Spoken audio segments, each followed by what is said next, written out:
Good evening, good people. Welcome to the City of Muskegon City Commission General Session for January 11th, 2022. We'll be starting off with prayer and the Pledge of Allegiance. So if you'd like to join us in that, you're welcome to do so, but please stand if you can. And I invite Pastor Beetham from the Lakeside Baptist Church to be doing us the honor of leading us in prayer tonight. Thank you for having me. Good evening, everybody. Let's pray.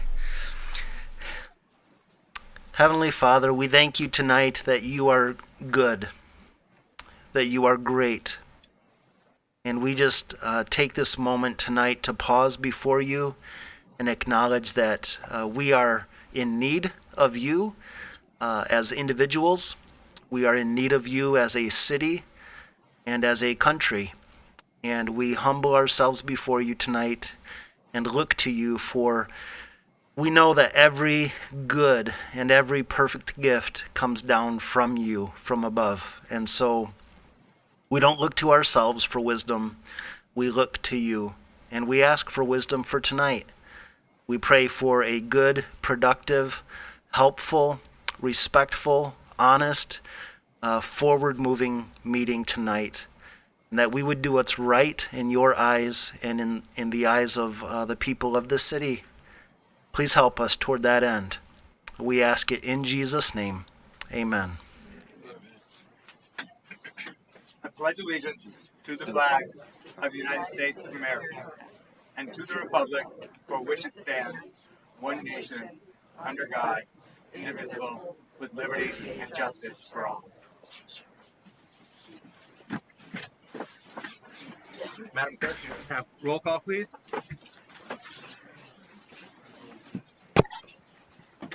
Commissioner German? Here. I'm sorry, Vice Mayor German. Here. Commissioner Gorman? Here. Commissioner Emery? Here. Commissioner St. Clair? Here. Mayor Johnson? Here. Commissioner Hood? Absent. Thank you. And if we could have, what's that? Oh, we missed Commissioner Ramsey. Well, how'd that happen? Commissioner Ramsey, are you here? Yeah. Okay, thank you. Thank you for being present. All right, we could have Mr. Milo Root with our park supervisor come up, as well as Mr. Sims Ray. You would mind, if you're able to, if you'd like to get up to the podium. I'll join y'all as well. I'll let Milo lead out though.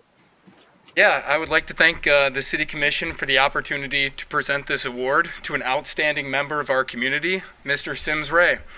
Mr. Ray has dedicated 28 years of service to the City of Muskegon Parks, specifically working as a caretaker at Smith Ryerson Park and Community Center. In his nearly 3 decades of service, he has earned our respect and admiration.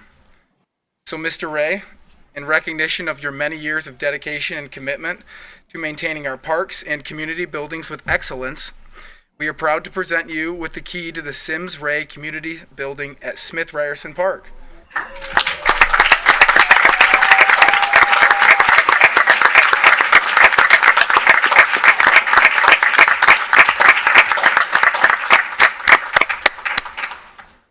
We also have a resolution, Mr. Ray, from the City of Muskegon, State of Michigan, whereas Mr. Sims Ray is retiring after 28 years of dedicated service to the City of Muskegon and our Smith Ryerson Park, and whereas Mr. Sims Ray has served this community very well in many ways, including as caretaker of Smith Ryerson Park, and whereas the citizens of Muskegon have been most fortunate to have had a person of your capabilities and dedication. And whereas we deeply appreciate the important contributions Mr. Sims Ray has made to Smith Ryerson Park and our local community. Now therefore be it resolved that the City of Muskegon does officially commend Mr. Sims Ray for his valuable service and express its sincere thanks. Thank you so much, sir. Thank you so much. Wishing you many, many years of luck.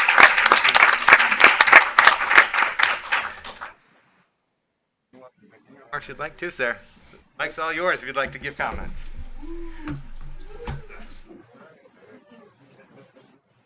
Before I say anything, I'm a big crybaby. My family, would you please stand?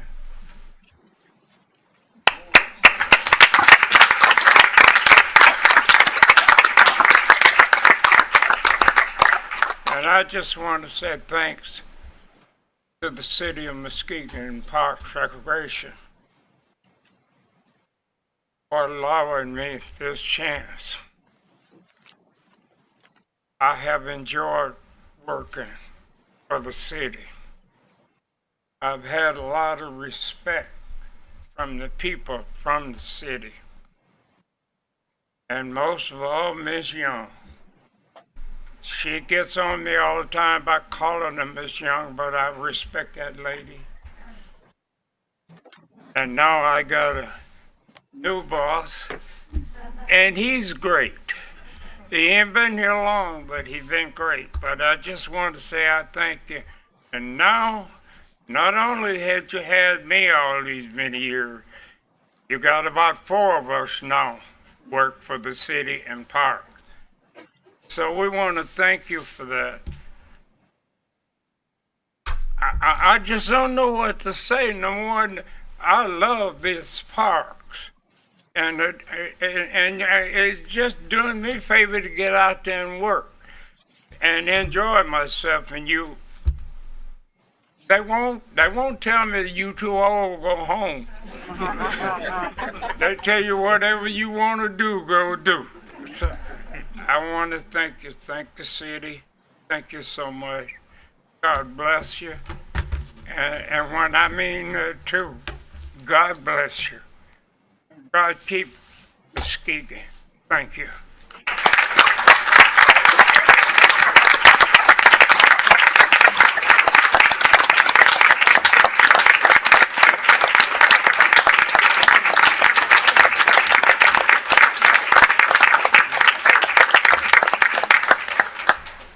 Thank you, Mr. Ray, and wish you many, many years of bliss. Blessings to you and yours.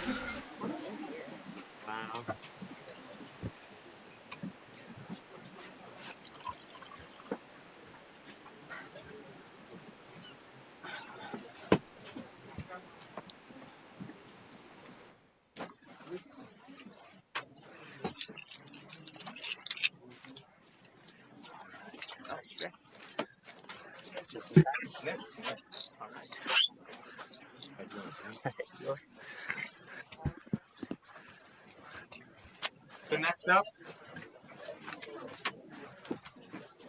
we have our audit presentation for our comprehensive annual financial report transmittal for year ending June 30th, 2021. We've got Director Grant leading out, as well as our auditor, Mr. Eric Van Dopp of Brickley DeLong. So Director Grant, welcome.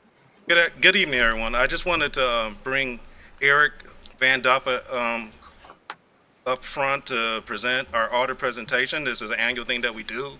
Our staff puts, and his staff puts a lot of work into this, and I'm happy that we have no major findings this year, and I will let Eric present our CAFR to you.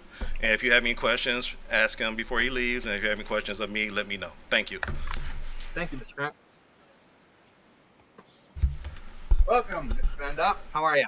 Thank you. Thank you for having me here tonight. And as Ken just said, I'm here for your benefit. So I'm going to give a brief run through of the audit, hit on the highlights, and then if anybody's got any questions, I will do my best to answer them, or perhaps they're more directed at Ken, but either way, we will hopefully leave you more informed than we started with. So, and now that we've got Mayor Ken and Finance Director Ken, I apologize if there's any confusion there. So, all right. Okay, I think what we're going to try to do, who's driving the bus up here, Ken? Okay, I think we're going to try to put the pages that I'm talking about on the screen so you can follow along.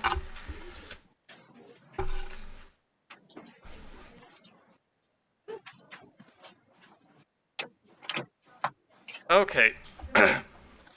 You don't have to go to these pages, Ann, for a second here, but just to let you know, in the front on page 5, there's a nice transmittal letter from page 5 to 10. That's just kind of a nice overview of the city itself that Frank and Ken Grant wrote. That's just kind of a nice high point document for the year. And then also I would note on pages 21 to 32 is the management discussion and analysis, and that's a nice overview of the city's financial information from the city's standpoint. Again, those are both just nice like Cliff Notes version if you want to just kind of hit on the highlights rather than wade through what even I will admit is a lot of numbers. So, all right, why don't we go to page 17. 17, 18, and 19 are the independent auditor's report. Ultimately, what we have here without the auditor's report is just a set of financial statements. We put a letter in here and express an opinion on that, and that is what makes this an audit. So if we go to the top of the next page, it's really nice that paragraphs are labeled, but you've got the paragraph that says opinion paragraph on the top of page 18 that says, in our opinion, the financial statements referred to above present fairly in all material respects the various financial statements for the year then ended in accordance with accounting principles generally accepted in the United States of America. And that means what it says. We believe that your financial statements, based on our testing procedures, inquiries, and everything else that we did, are fairly stated in all material respects in accordance with generally accepted accounting principles. We do use that word in all material respects because we aren't providing absolute assurance because we can't look at every transaction, so we're talking kind of the big picture there. That's called an unmodified opinion, which is the opinion the city traditionally receives, and is the highest opinion we can give. So that's good news. And for those of you that say, hey, I'm tired of looking at the same boring opinion letter every year, I have exciting news. They're changing it all around. Next year, the opinion letter will look different. So we've got something exciting to look forward to next year. Okay, that was a little humor. All right, why don't we go to page 38 and take a look at the general fund. The general fund is in the left column on page 38. It is broken out in far more detail behind the footnotes, but just to kind of keep the nice summarized version, we'll just look at page 38 here. However, if you want to get it all broken down by department with budgets and everything, that's all living in the back for you. Starting in the left column there, total revenues for the year of $33,056,483 at the first subtotal. That's up about $3.4 million from last year. Just to look at the various things that make up that change. The top line there, taxes, that includes both income and property taxes. Income taxes were up about $119,000 and property taxes were up about $328,000, so some small increases there. Licenses and permits there of $2,246,000 are down about $174,000 with a little bit of a decrease in building permits, although building permits still remain rather high historically as there's a lot going on right now. A lot of the increases on the federal line there under intergovernmental revenues. You've got intergovernmental revenues of federal there of $1,667,000. That's up about $1.5 million from last year. The city obviously has been able to obtain a variety of grants, especially from the COVID-19 area, for various assistance in that area. And then under state revenues there, $5.7 million. That's mostly made up of state shared revenue and your PPT replacement funding. And that's up about $721,000 due to growth in revenue sharing. In the previous fiscal year, the state had made some pretty drastic cuts right at the end of that year because they weren't sure what was going to happen with COVID. And it ended up not hurting the state as much as they thought. So they were able to kind of bounce things back to the way they were, which is why it took a big bounce back up this year. Charges for services of $3.6 million, that's up about $537,000. A lot of that's your new parking fees, but there were some small increases in other areas. Fines and forfeitures there of $584,000 is down about it's up about $172,000 with increases in some income tax penalties, interest and parking fee fines. Interest in rental income, unfortunately, is probably the one down spot here. That's at $198,000, and that's down about $339,000. But I think everybody here knows interest rates really took a dive in the past year, and it's been hard to get a good rate of return. And then other revenues on the bottom there, $1.1 million is up about $509,000 due to some additional one-time contributions. So really, other than the interest line item, pretty much good news across the board on the revenue section. The expenditures of $35,437,922. That's up about $6.3 million. Couple things, rather than go through every line, I'll just note some of the bigger increases. Financial services of $4.8 million, that's up about $2.4 million, and that's mostly just a change in how things are accounted for with the old defined benefit pension plan. Rather, as the plan's been closed for quite a few years now, all the payments are now just being centralized in one spot there. So that's just a change in where that's accounted for. Correspondingly, some areas like public safety have seen a decrease in expenses because those pension costs have been shifted out. The main reason, a couple lines on here that account for the bulk of the increase in expenditures. Debt service principal is up quite a bit, 2.2 million, and that's really just due to the payoff of some old. You guys did a refunding this year of issued some debt to pay off some debt, so that's the money going out on that. And then capital outlay, 4.3 million, that's up about 3.5 million. And you had a variety of things going on this year, from election and grant expenditures, central fire station improvements, the arena roof project, and a number of other smaller public safety items. That leaves you with a decrease or expenditures over revenues of about 2.3 million, but then you've got a number of other financing sources with new long-term debt being issued, some refunding bonds being issued, as I mentioned before, to pay off some other debt, save some money in that area, and then some usual transfers out, which is to help other funds out or for specific projects. Once all that's figured in, your fund balance actually increased almost $3.3 million this year to an ending fund balance of $11,197,840. As a reminder, internally, you guys have a budget stabilization fund, which is a good idea. Externally, though, because it's just setting money aside, we're not allowed to show that separately on the external financial statements. So that 11.1 million there actually includes your 1.7 million budget stabilization fund as well. So if you were to compare your internal numbers to your external numbers, you just have to add those two together. So anyway, that is the general fund. I have a couple other funds to talk about, but before I do that, any questions on the general fund? Commissioner, any questions? I would note as well, you guys have a policy that your unassigned fund balance should be equal to at least 13% of prior year revenues, and you're at about 30%, so you are over that amount. So really, things worked out pretty well this past year. You're able to get quite a few things done. All right, let's move to page 41 and look at some of your proprietary funds, your enterprise funds. All right, 41.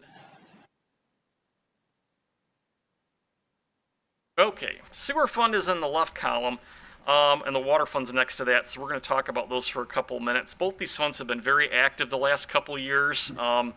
Obviously, as you know, you guys have had a couple of large state revolving fund projects going on in here. But in the left column there, charges the sewer fund, if you go to the bottom there, you can see the sewer fund had an increase in net position of $10.8 million and ending net position of $21 million. However, I want to emphasize that $10 million is a little I wouldn't focus on that number. The bulk of that number is the capital grants related to your debt that you issued through the state. What's happening is that you guys have these various water and sewer projects, and it's kind of weird how the state sets that up. They call it debt, but then as soon as the projects are done, they turn it into a grant. And of 9.5 million of that is the capital grants related to that. So that really doesn't, that's not cash, that's fixed assets that have already been built. It does help you in the long run, obviously, because you don't have to repay that debt. But in the current here and now, there's no extra cash or anything coming from that. So even though you see that 10.8 million, I would really focus more on the subtotal above the capital grants of $1,281,000. So the sewer fund had a pickup in revenue pickup in net position this year. So you get down to that $21 million number on the bottom. And why don't we quick talk about water, and then we're going to look at something on the other page regarding both those as well. Water funds next door, same kind of stuff going on there. Although the grant piece of that debt is not as large. So total increase in net position of $1,052,000. However, ignoring the capital piece, you're looking at about $237,000 for increase in water fund net position. And since we're here, you can see the marina fund too. The marina fund had a decrease in net position of $326,924, and ending net position of $757,000. This is the year ending June 30, 2021, so it encompasses a chunk of summer 2020 when the marina was closed, so the marina took a little bit of a hit there, not having as much operating revenue as it normally does, but still obviously has a lot of maintenance and things like that to do. So Having said all that, why don't we roll back one page? Those net position numbers on the bottom. We'll see these again on the previous page on page 40.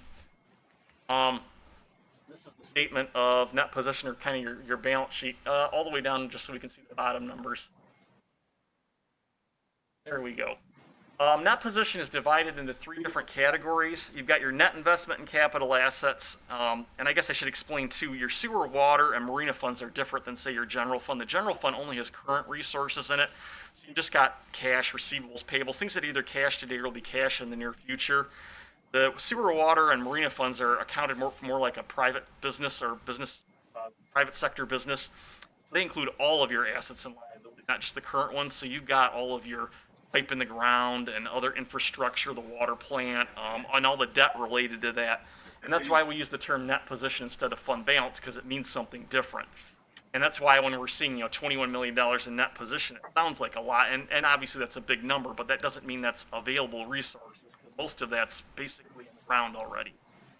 So I wanted to show this to you because we've got net position broken into 3 categories. The net investment in capital assets, that's really the pipe in the ground, the fixed assets, net of related debt. So that's kind of set off on the side. I mean, there's value to it, obviously, but you can't really spend it again. Restricted items are items that are restricted in some way, and you do have some debt covenants on some of your bonds that require some monies to be set aside. So those are just monies that are required to be set aside. And the unrestricted gives you a better idea of what your available resources are. And you can see the sewer fund is in a deficit unrestricted position of about $1.2 million. I know we talked about this last year. The sewer fund was in deficit last year as well, and you guys had to have a deficit elimination plan to address that issue. And the sewer fund is headed in the right direction. There's just a lot going on right now. Some of these projects going on, the city's kicking some of its own money in to cover some of the engineering match costs and all that. And I think you'll have a really better idea where things stand as these projects wind up. But as of right now, I think last year the deficit was at about 3.5 million. So we're down to 1.2 million. So again, you're not out of the woods yet, but you are headed in the right direction. I'd say, we'll see where things stand in a year or two, but this is definitely a fund you want to keep your eyes on. The water fund next door is also in a small deficit, although from the state's definition, it doesn't qualify as a deficit for the state. I know that sounds weird. The state calculates it 2 different ways. They look at your unrestricted net position, and they also look at your current assets and current liabilities. Because your current assets still exceed your current liabilities, they don't view the water fund as being in deficit. However, as you can see, it's close. So the water fund is definitely a fund that I would recommend that you keep an eye on as well, as that one's kind of riding on the edge. And I know I'm just all kinds of good news on this page. The Marina Fund is in deficit because basically, as I just said before, you lost close to a summer's worth of revenue in the summer of 2020. The Marina Fund in a typical year is right around break even.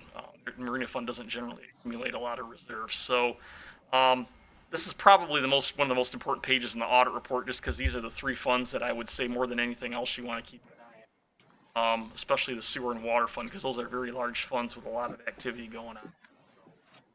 I just threw a lot of information at you. Any questions here? Commissioners? All right. Let's take a quick look at some of your pension and OPEB stuff. I know these are some big numbers as well, and they're important. I do actually have a question. Sure, fire away. So we're making pretty good progress in terms of our deficit in our sewer fund. It was 3.5 million roughly, the deficit. Yep.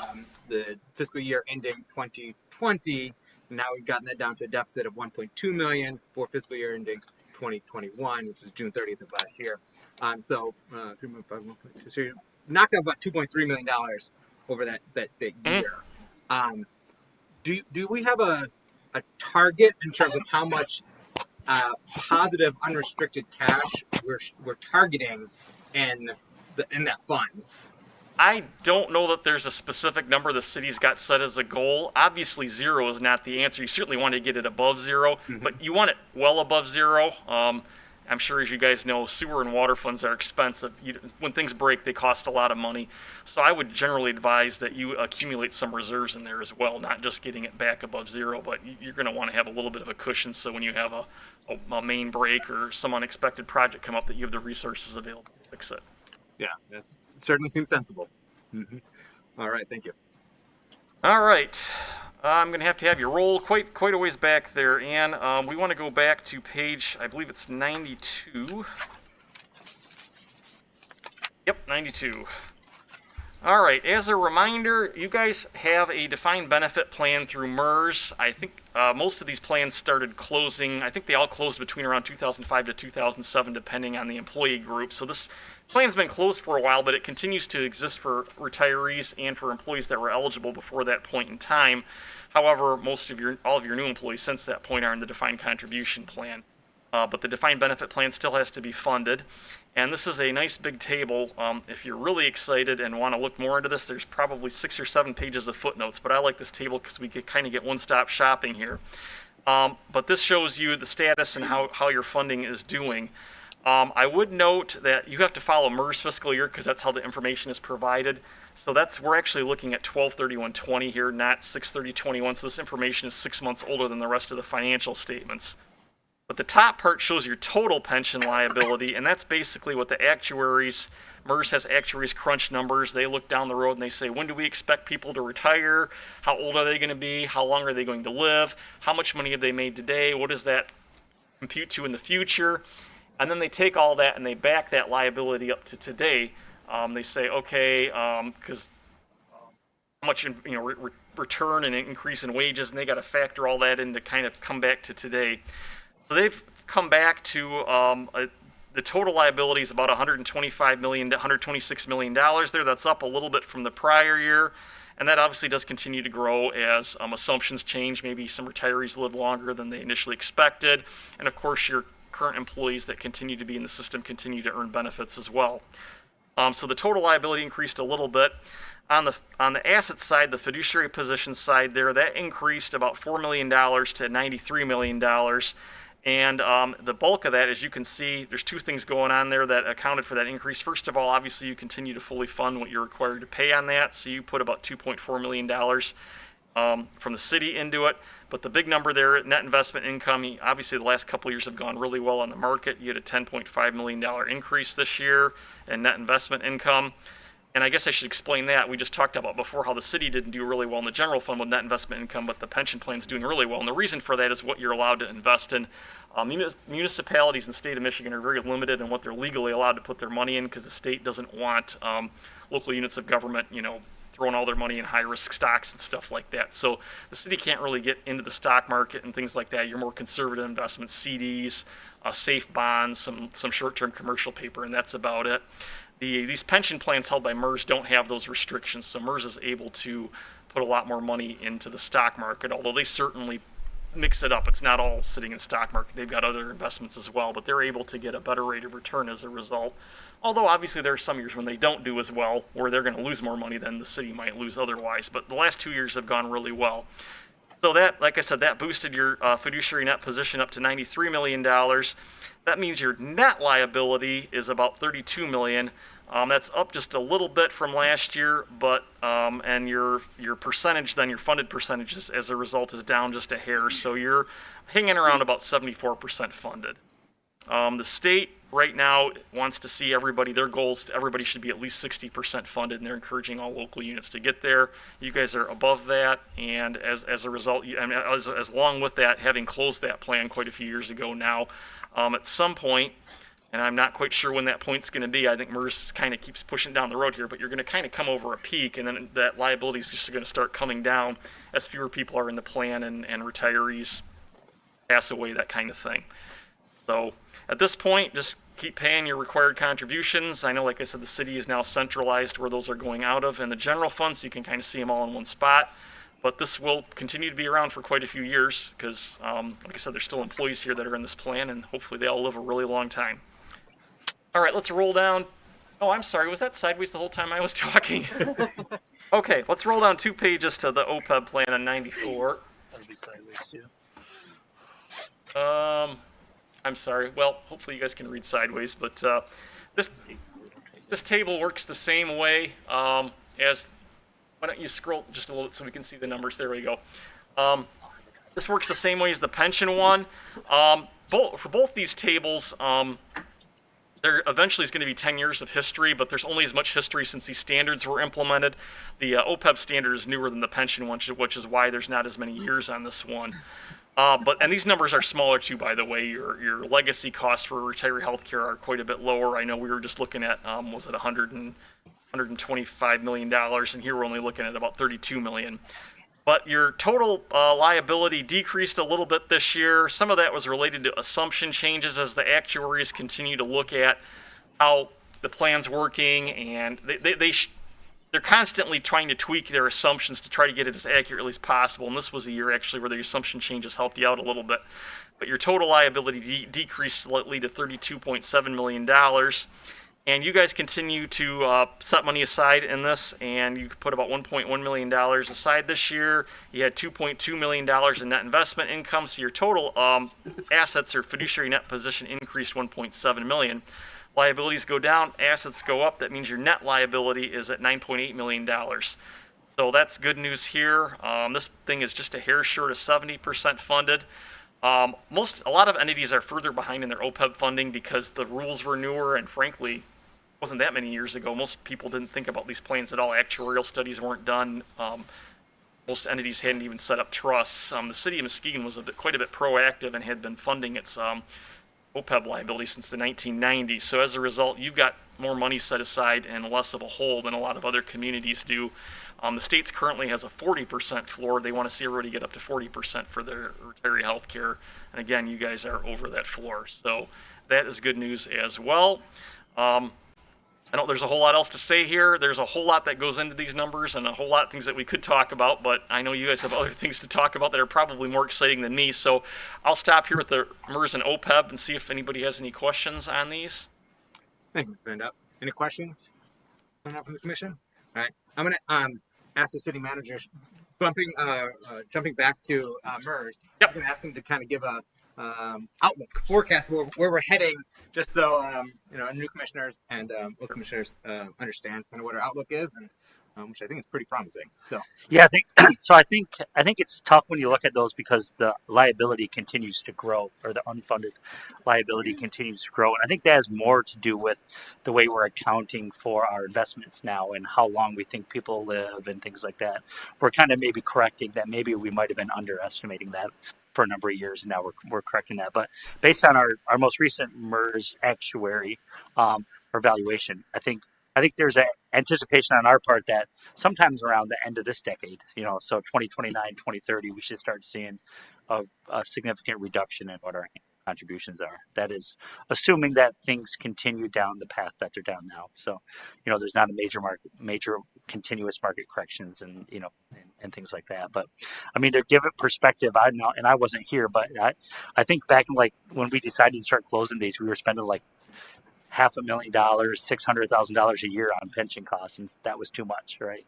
And then we closed them, and now you fast forward to today, and we're spending millions of dollars on these closed plans. And remember, we closed them, so now we're making contributions into people's essentially their 401ks in addition to that millions of dollars. So I think we got out of it at the right time, because I think what was happening was the amount that it was going to cost us was quite a bit more than what we thought it was, even in the early 2000s. And to draw a line in the sand was probably one of the smartest things that we could have done. So, like Eric said, there's, eventually, I mean, we don't look forward to this, but eventually we won't have as many retirees that are drawing from this as time goes on and life expectancies run their course.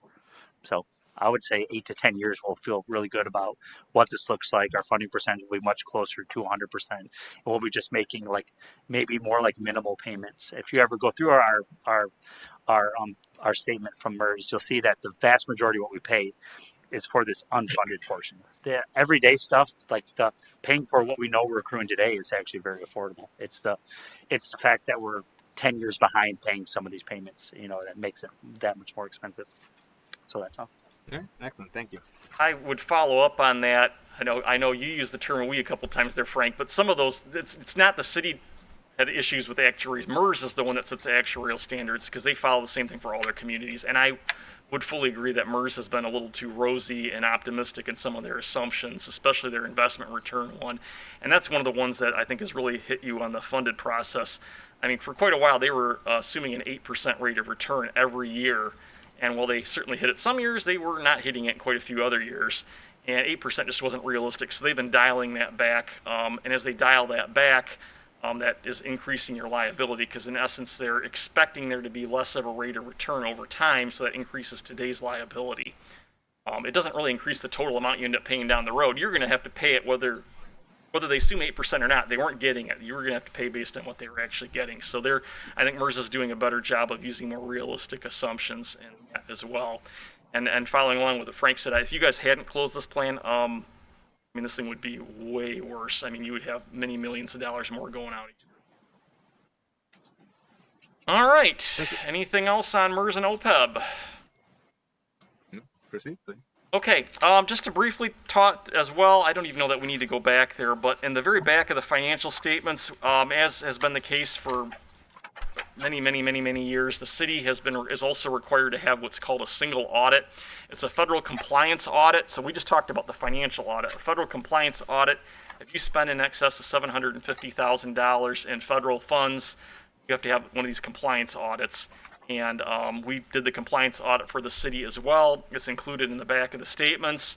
There's a few more programs going on this year. You guys had lots of these little bits and pieces of COVID money coming in. But we conducted that audit. Plus, you've got the big water and sewer loan grants running through there as well. So there's a bit more activity than usual in that single audit. But as Ken mentioned when he introduced me, we didn't find anything this year that we felt was significant enough to warrant reporting something as a significant deficiency or something along those lines. So there are no significant deficiencies reported. Everything looked fine back there as well. So just to let you know, that is back there. I got one or two other odds and ends to talk about outside of the book, but before I do that, does anybody have any questions on anything maybe they noted looking through the book that they wanted to ask about that I didn't touch up on so far, or perhaps something I already did that you wanted me to follow up on? Commissioners? Okay. Just to let you know, you guys also have a letter, should have gotten a letter that it's separate from the audit. I talk about this letter every year. This is just a required communication from us as auditors. It's a very specific rule that we have to provide certain things in writing. Even though I come here and talk to you, it just has to be in writing. So this letter just covers those specific topics. What estimates we looked at, any significant new accounting standards. You did have one new standard this year on fiduciary activities, which changed the layout of some of the financial statements. I didn't go through all that, but just to let you know, the city adopted that. And if there were any significant difficulties in performing the audit, there were not. If there were any disagreements with management on accounting or auditing principles, again, there were not. Really other than mentioning the fact there was one new accounting standard. And we also do note in here, footnotes L and M, which go along with MERS and OPEB, are important, just to let readers, you guys as the commission know, those are probably two of your more important footnotes just because the numbers are so large. But otherwise, this is really a pretty a vanilla generic letter. There's really not a lot going on here, but I just always like to let people know why they have it and what it's for. Otherwise, I think I'm all set here. So I certainly would like to end by thanking the accounting finance department here, Ken, Jessica, Sarah, and so many other people that we drove nuts for a few weeks, and appreciate the time and effort they put into getting ready for the audit. The audit's only as good as the information we get, so we appreciate that. And certainly thanks to the commission as well for having us out to do the audit. I've been working with the city for quite a few years now, and it's a pleasure to do it, and I look forward to seeing you all next year. So thank you very much. Thank you. Before please, any questions or input from our commissioners with regard to the transmittal of our capital, which is on our consent agenda, so we'll be voting on this under the consent agenda, but any questions or input right now? No? All right, we're good. Well, thank you so much. Thank you. Mr. Van Dopp, and thank you to our staff for the considerable undertaking that goes into our audit annually. So much appreciated. Thank you. Take care and be well. All right, so before we go on to our consent agenda, we do have time now for public comment. So if anyone would like to speak, you may, I'll acknowledge you, call you up to the podium, you'll give your name and address, and you have 3 minutes to give remarks on any agenda items. So if you want to speak on a matter that's not on our agenda presently, whether the consent agenda or new business, that'll be reserved for the end of our meeting. So anyone want to speak on any items on the agenda presently? All right. Seeing none. Can we get the consent agenda on the screen, Madam Clerk, please?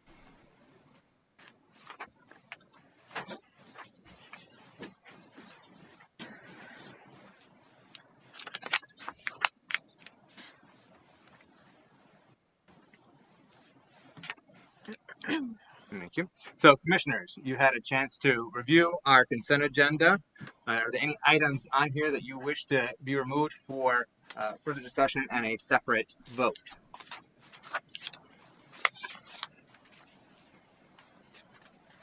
All right, seeing none, do I have a motion for adoption of our consent agenda as presented? Motion to adopt the consent agenda as presented. Support. All right, we have a motion to adopt and supported. Motion by Commissioner Ramsey, supported by Commissioner Gorman to adopt our consent agenda as presented. Roll call, please. Mayor Johnson, Yes. Commissioner Ramsey, Yes. Vice Mayor German, Yes. Commissioner Gorman, Yes. Commissioner Emery, Yes. Commissioner St. Clair. Yes. Motion passes. And item A under new business has been removed for the time being. Commissioners, we may very well be needing to have a special meeting to address that matter in the near term, but there's still some things to work out on that agreement. So we'll be moving on to item B, Pure Marquette parking improvements. And we have Director Evans, DPW, leading out on this.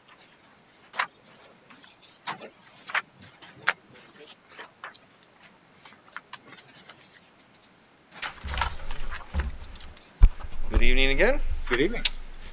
This is revisiting the topic that we discussed at length last night regarding an engineering proposal for a few modifications to parking and pathways within Pure Marquette Park. I did get an opportunity to kind of go back through our discussion from last night. I sent over a revised motion to the board earlier today. I don't know if that had a chance to get in the packet, probably not, but I forgot to bring a copy of it myself because I never made it back to my office. But yeah, that's really about all I have to offer on it, unless we'd like to rehash, or you want me to rehash everything that went into the discussion last night. I could certainly do that too. If you could just read out the motion and where we arrived at a consensus from last night. I wouldn't need to rehash the entire deliberation from last night, but Give me. just share where the commission arrived at. Oh, do you have a paper? consensus-wise. It's right there. All right. The motion that I presented based on our discussion last night was move to authorize the DPW director to negotiate and sign a modified engineering services agreement with DLZ Incorporated for pedestrian and parking improvements at Pure Marquette Park. Modifications to the presented agreement will include selection of option 2 design for a one-way single-angle parking, removal of the survey and design engineering for the trail north of the bathhouse, revising the proposed trail width to 16 feet, and including design consideration for the use of the northernmost row of parking in the Ovals lot as flexible space for potential future use by chalets and other concession operations. Thank you, Director Evans. So let me proceed with discussion and the vote. Can we get a motion on this? Yes, Commissioner Ramsey. I motion to authorize the DPW director to negotiate and sign a modified engineering services agreement with DLZ Inc. for pedestrian and parking improvements at Pure Marquette Park.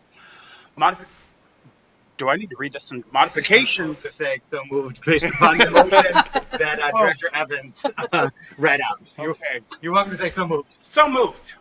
Do we have a support? I will support that motion. All right. We have a motion by Commissioner Ramsey, supported by Commissioner Gorman. I will read this out, though. To authorize the DPW director to negotiate and sign a modified engineering services agreement with DLZ Incorporated for pedestrian and parking improvements at Pure Marquette Park. Modifications to the presented agreement will include selection of option 2 design for the one-way single-angle parking, removal of the surveying and design engineering for the trail north of the bathhouse, revising the proposal trail width to 16 feet, and including design considerations for use of the northernmost row of parking in the Ovals lot as flexible space for potential future use by chalets or other concession operations. Commissioners, we have had extensive discussion and deliberations on this last night. Do you have any further questions or input on this matter at this moment. I see Commissioner Ramsey with his red pen, so I'll call on you first, sir. Thank you, Mr. Mayor. Just comments. I don't need to get into discussion, but two things were said last night by my colleagues here, and I wanted to highlight them and thank both them and Leo and his team. I think that last night, Vice Mayor German said something that's very, very essential that we sometimes forget as we go deeper diving into these topics and we really consider the voice of our neighbors, is that the people that we employ at city offices are experts in what they do. And so I want to thank you, Vice Mayor German, for reminding us of that, is that when we ask them to conduct and do this business that is their daily, it becomes a tight spot for us to then incorporate the voices that we hear from our neighbors so that we can make sure that things are real and relevant for everyone that lives in our community. So thank you for that. And I also wanted to thank Commissioner Emery for bringing up the Pure Muskegon or the Imagine Muskegon plan, so that as we move forward and we continue to look at projects like this, that we always have that in the forefront to know that we are working towards something bigger than just stripes on Indiana.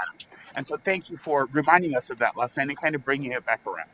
And again, Leo, thank you to you and the team for being able to do this for months now, as we were reminded last night. Months and months and months. And to be able to pivot and to really let us kind of tear you apart in the nicest way possible. And then have you put it all back together in literally 24 hours time is amazing. And thank you so much for that. Thank you. Thank you, Commissioner Ramsey. I think I saw Commissioner Gorman hand up earlier. Thank you. Yeah, I just have some input comment. I want to thank the residents that reached out in the last 24 hours regarding this matter. I will be getting back to you, but for purposes of this meeting, I wanted to acknowledge I've received several comments of commentary along the lines of the sidewalk as is fine as is. And echoing Commissioner Ramsey, I want to thank Director Evans for specifically reaching out to Disability Support Network for consultation to make this as inclusive of a pathway as possible. I did have the opportunity today to speak to Brad Hastings with Disability Support Network, who was consulted about this project. He had not heard our deliberations at the work session yesterday, and although he felt strongly about the 20-foot recommendation, 16 feet was really as small as he recommended. And we both just had a conversation about making sure that park is inclusive as possible. So I do feel in support still, and I just want to make sure the commission knows. I do feel strongly 16 feet seems to be the smallest width I think I'm comfortable with, and why I'm in support of it still this evening. Thank you, Mr. Gorman. Vice Mayor German. Yes, thank you, Mayor. And thank Mr. Evans for his expertise and this project and the comments from Commissioner Ramsey and Gorman as well. Just wondering if we can just get a visual so we can show the public just the portion that we're talking about. That possible we can display that, Madam Clerk? You'd have to pull up the packet from last night. I don't believe okay. it was included in the packet for tonight. Okay. So. Not in the packet for tonight. Yeah, the diagram's in the work session packet, not the. Okay, not this one. Okay. But my question is, now we talked about phases, and this would be pretty much the first phase that we talked about, correct? Then we just kind of work our way through the project, correct? Yeah, that's correct. I honestly don't know that we'd be able to bite all of this off in one construction phase anyways. It might still need to get broken down further to be built in a reasonable fashion, but this would be the first phase that we would undertake the full design and planning of. Okay. And for this cost and savings, will we, budgetary wise, will we be saving by breaking this into different phases, or are we opening ourselves up to maybe to bite off more financially? Possibly. I think just taking the project as a whole, it's probably a bigger capital project than we would want to finance with, just the cash we get from parking revenue. If you're trying to equate it to parking revenue, we don't have a cost estimate in front of us, but it's probably 2 to 3 years worth of parking revenue, all told with what you've got here in front of you. Okay. Yeah, and I know I mentioned 20 feet, and I believe was that your recommendation also, Yeah, that was the recommendation I right, brought was right. 20. But so and you're okay with 16 feet? Yeah, I could live with 16 feet, I think. I'm comfortable with that. I think it's a little less than optimal in my opinion, but it's down near the minimum of what recommendations I could find for a joint bike pedestrian trail that's kind of got separated use areas. Right. Okay. And if I may, and the reason why I wanted to bring up the visual, if you can just kind of go through and just also share with the public exactly what this gives us with this project. Sure. What you're looking at there, the first piece that would be included in this proposal is a reconstruction of the parking in the green area. That is currently a single one-way lane with a one row of angle parking. That would be reconstructed to still be a single one-way lane of traffic, but would have double angle parking on it, so you could pull off either direction from that single lane.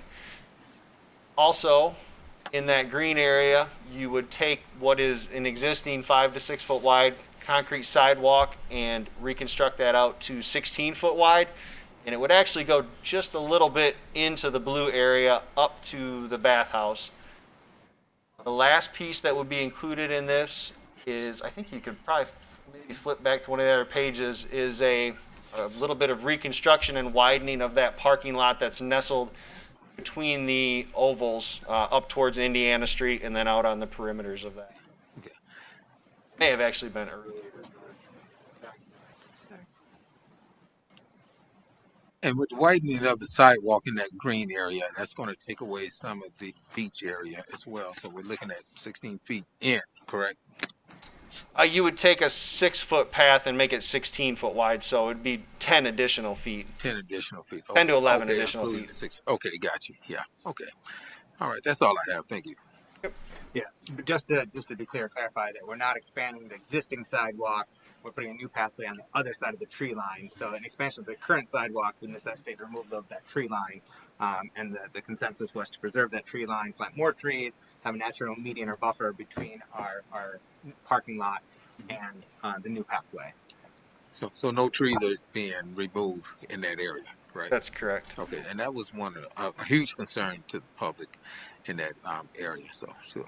And Kent, speaking of trees, one of the concerns that I've been hearing from folks since last night is the commentary of when we do this project, the construction activity could end up imperiling these trees and causing their demise. And so we're going to take the utmost care as a city and our contractors to not do anything to damage the trees, and what we may be able to do to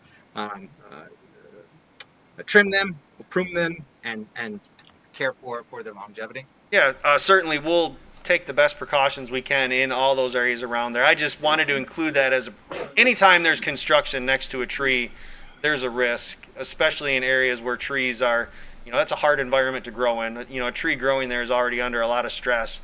Adding the stress of construction, even in the vicinity sometimes, can be a disruption to the health of that tree. So, we'll certainly not do anything to exacerbate that or make it any worse.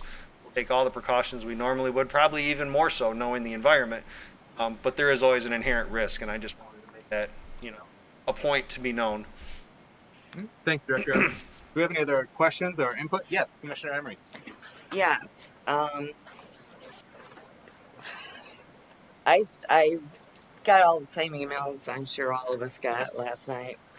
I had a concern about 16 foot, seemed very too wide to me. 12 to 14 feet seemed to me to be adequate. But thank you, Commissioner Gorman, for sharing what Brad Hastings said. And I will accept his professional opinion that 16 feet is better and serves our already very underserved disabled community. So thank you. Thank you, Commissioner Emery. Yes, Commissioner St. Clair. I have a question that just occurred to me. What happens to the current sidewalk? It would be removed. Right. And the parking lot would shift extend up to towards that. I don't know if it will be extended right up to the edge of the sidewalk that exists, but could be overlapping with the sidewalk. Director Evans, one of the things I meant to ask you about yesterday, and I was able to ask today, and thank you for answering, but I know that there's some folks that are interested in this, so I'd like you to address it publicly, which is the prospect of adding more electric vehicle chargers at Pure Marquette, as part of this project or otherwise, given that the trend is for a greater and greater market share of electric vehicles on the road, and so us as a city anticipating and looking to accommodate that. If you could just speak on that. Yeah, certainly. I think when we look at the option to incorporate chalets or food trucks in that northern portion of the Oval's parking lot, it's going to necessitate that we identify what options we have for electric service. We have an electrical contractor on board to give us some design options that could lead right into options for EV stations. I think we just have one station down there now it's a dual, one with spots on either side of it. So there's certainly a possibility of that. One thing we may want to discuss as a commission is I don't think we currently charge for the use of any of the 3 publicly owned EV stations that we have. So to build these they're partially subsidized by a grant, but we also bear a large cost of the initial installation of these, and we're not recouping any funding over the long term for that. So okay. There's an interest to start charging for the use of these. We can certainly bring that back here. I think we've discussed it internally several times, and it's just kind of never risen to a priority with 3 stations and a really small use for the most part. But I think in general they cost somewhere in the range of $12,000 to install, and I believe the grants cover about half of that cost on the ones we've done before. So I think at the end of the day you end up in the $6,000 range for a new EV station. Okay. And there may be opportunities with the bipartisan infrastructure bill with more Certainly. resources. Yeah, that's the old grants, I guess. That's a very good point. So there might be better opportunities in this next round to make that even more equitable. Okay. Yeah, and I personally would be open to potentially charging with the idea that we're recycling those funds back into further build out of our electric vehicle infrastructure. Something else is that our manager mentioned yesterday about with regard to the trash compactors, if we end up doing those someplace, those being potentially sponsored to defray that cost. So perhaps there's an opportunity with these electric vehicle chargers to also sell sponsorships to raise revenues for the maintenance of those as well. So Commissioner Ramsey. Yeah, I'm going to piggyback on that. And Director Evans, I would love to see a rough draft plan once this is all started about where would be a great placement for those chargers along this new walkway so that we could see if they're being used, pilot a couple, see how good they are, see what they're doing. But it all starts with you guys. So wherever you guys think that there's the most opportunity for them to be used in the most convenient way, I'd love for us to have a conversation around that so we can get some out there. Good. Thank you, Commissioner Ramsey. Any other questions or input from the commission? No? All right. Any final thoughts you want to share with us, Director Evans? No. No? Okay. Then we shall proceed with... It's been a long time coming. Again. We shall proceed with roll call. Commissioner Ramsey? Yes. Vice Mayor German? Yes. Commissioner Gorman? Yes. Commissioner Emery? Yes. Commissioner St. Clair? Yes. Mayor Johnson? Yes. Motion passes. Thank you, Director Evans. Next up, we have development agreement with West Urban Properties, and our city manager will lead out on that so that we may proceed with deliberation and ultimately vote. Can we get a motion? I motion to approve the development agreement and authorize the city manager to sign. Support. All right, we have a motion by Commissioner Ramsey, supported by Commissioner St. Clair, to approve the development agreement with West Urban Properties and authorize the city manager to sign. So if our city manager would lead out. Sure. So this is a continuation of the conversation we had last night, which was a continuation from probably back in April or May when we first kind of came up with this concept. But the goal here is to continue our infill housing program, this time using federal dollars instead of dollars that we borrow from a bank to build them, and then to focus on housing types that are reasonably affordable for the folks that live in our neighborhoods. We have the great thing about the way that this is going to work is we're not selling any lots to Mr. Dusendank. I think last time we thought we would sell him lots and he would build on them, and then he would sell houses, and then we would work together to make sure they broke even. We're gonna own the lots. Dave's going to build on them. And then when we sell a lot with a house on it, it'll come to the city commission, and you'll have the ability at that point to approve the sale. And I think that that's probably the best way for us to temper our expectations or set our expectations for affordability and things like that. So if we want to subsidize a particular unit in a particular neighborhood or a location at a higher level or lower level, you guys will have that decision making opportunity on a house by house basis. Our goal will be to list them at the reasonable market rate, and then accept offers like we normally do, unless we hear from commissioners that when we do decide to list them, we'll probably come back to, at least I'll have some dialogue with you about, okay, this is where they look like they're going to list. Is this reasonable from your standpoint or not? And the hard part about underlisting them, right, would be setting essentially a standard that would make it difficult for other private builders to come in and build and have a profit, especially considering that not everybody will need to be subsidized. So the goal would be to list them all, try to sell them all at market rate, recognize that we do want to make some available for low and moderate income families to a certain, at a certain affordability level, and deal with those on a case by case basis, with the goal of, I think what we talked about, we're somewhere around half of them going to at least people below 120% of AMI. So I think that's it. I said this last night. We do have, I think, 2 or 3 other similar development agreements that will come to you with other respondents to our original RFP. I know Dave spoke yesterday, and he's here and able to if you guys want to hear from him. But otherwise, if we're satisfied that we know what we're voting on, then I don't have to call him up unless you want to hear from him. All right, Commissioner, do you have any questions for our city manager on this development agreement, or for Mr. Dusenday? All right. Vice Mayor Jerwin. Yes, Mayor. Just more of a comment to City Manager Peterson's commentary. I think this approach is a lot better. It gives the commission more skin in the game to look at how we could, set the trajectory on getting affordable housing for our citizens in our community.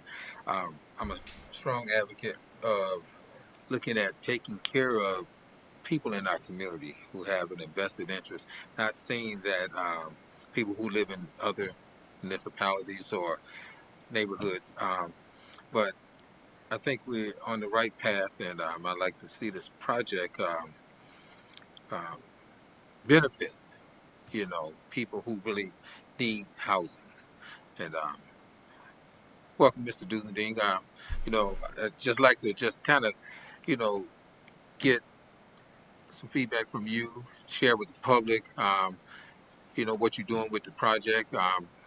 Your last phase, maybe you can just kind of touch on that and how you got to where you're at right now, and working with the city, your partnership with the city. The pilot program is doing very well, as we expected. We're on phase number 2, and everything is spoken for already as far as the rental properties go. But this program is not going to be a problem with that one or compete against it in any terms. It's going to be all for sale. And with this project, it's going to be not where the city's all invested. I'm invested 50%. But the direction of the house will be directed by the city and approved by the city, since you will have money invested as well. So in certain areas, we could put a house that's at the bare minimum. In other areas, Frank had suggested we put houses with nicer amenities in them. So some houses may sell higher, some houses will sell lower. It all depends on the area, the lot that you've asked me to put the house on, because it's still going to be your lot, and the design. So we have several designs already that we brought to staff, and staff had reviewed and liked. I think there was a total of 8 of them already. But that's just a starting point. We can go down, we can go up. It's just going to be directed by the city. And that was my next question. Thank you for bringing that up as the design. By talking to other builders who have partnered with the city and want to partner with the city, these designs, I guess you don't have any rendering of the drawings or anything right now, but I'm quite sure you're going to make those available to us once this moves forward. Yes. And is that are any of those designs any different from what you built in the past? That yes. meets the standards for this more modern like housing. Yes, we've taken floor plans, we've made them larger, we've put basements with them. Some are more craftsman style, some are more cottage style, some we haven't gotten into the modern style yet, like we did over on Webster, but we certainly can. We can use those as a spin-off in design. It's basically what you would like on that street. In the proposal, it was we want to try to match the neighborhood of that street. So what we did is we basically photoshopped and put houses that would match actually a picture of the street that already has the houses existing, and showing how we could manipulate the housing to match what's already currently there. So it's not a modern house sticking out in a cottage style street. So depending on the lots, it all comes down to which lots we're going to build on first. And what the design will be based on the houses that are currently already on the street. All right, And I've been instructed to start majority of the houses are going to be started in McLaughlin neighborhood. But we can venture out from there to houses over in Lakeside or Jackson or wherever. We can go to wherever it is. A lot more flexible than the pilot, because the pilot I'm all invested in, where this is the city's got investment, so they have. Both programs are working fantastic. One thing I think we should make sure we point out is much like in the phase one of the pilot, where I think of the 25, all but the ones on Webster met the full visitability standard.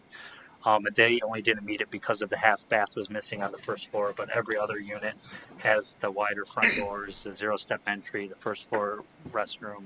And so we'll add these into these neighborhoods that really they don't exist in the old traditional housing, just because a lot of them had 4 steps up to the front door and maybe no bathroom on the first floor at all. And so it might come down to it where some of them are harder to do that with, but I think we'll far and away exceed the minimum, which was like one out of every 10 or something like that. We'll be well ahead of that, and the goal is to try to make all of them as visitable as possible.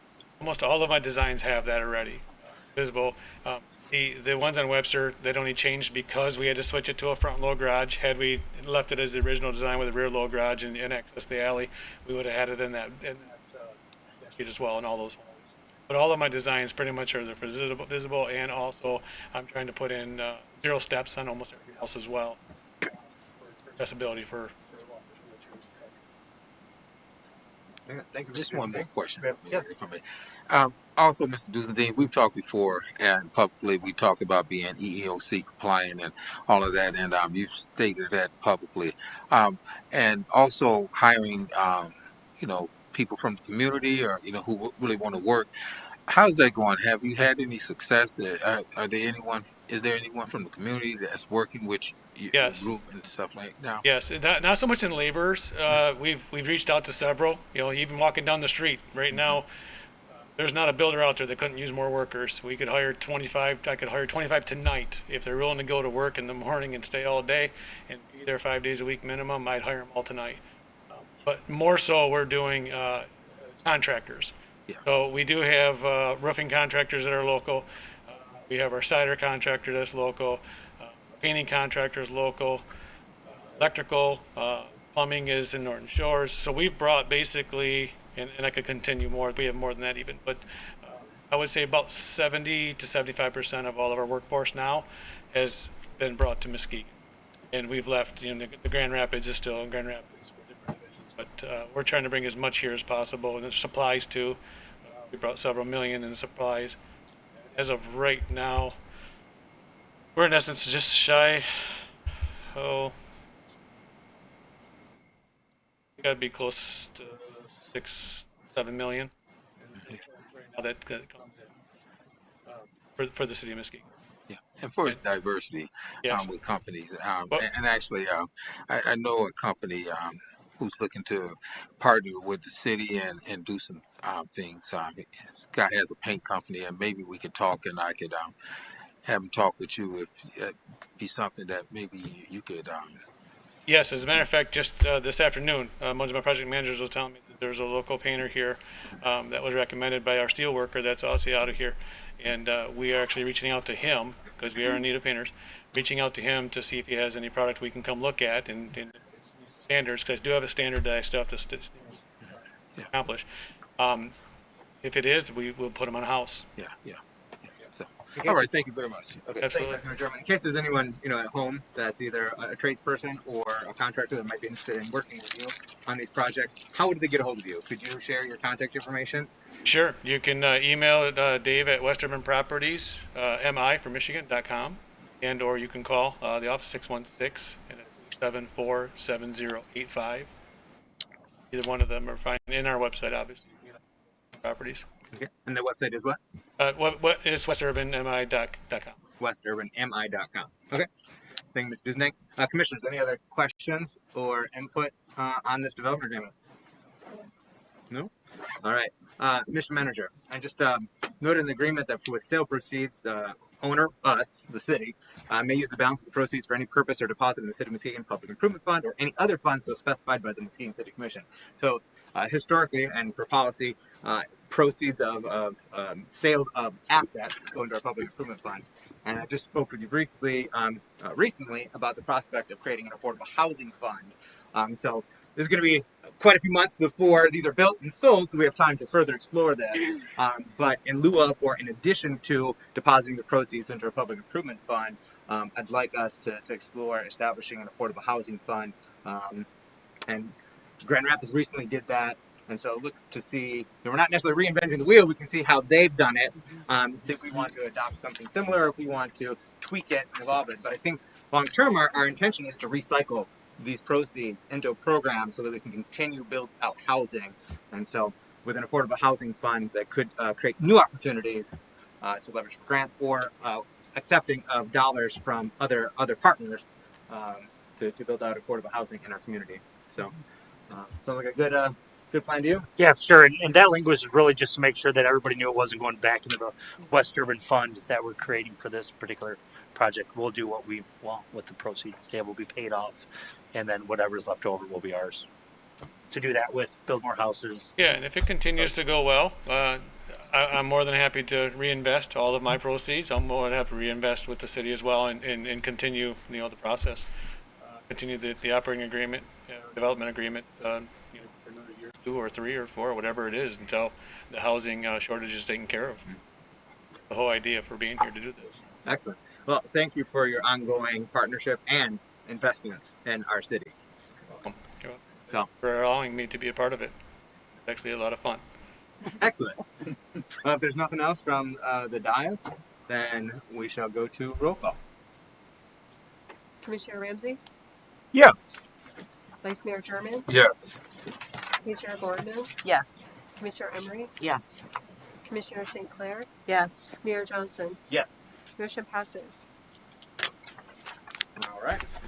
So that wraps up our agenda.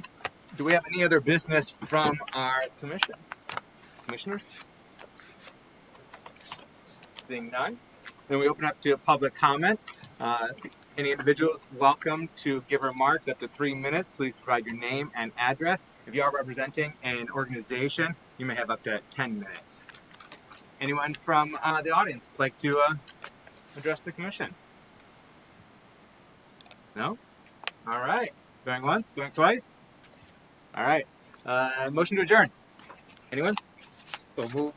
All right. We've got a motion from Vice Mayor German, supported by Commissioner Emery, to adjourn. All in favor, say aye. Aye. Aye. Opposed, same sign. All right. We are adjourned. Take care and be well, all.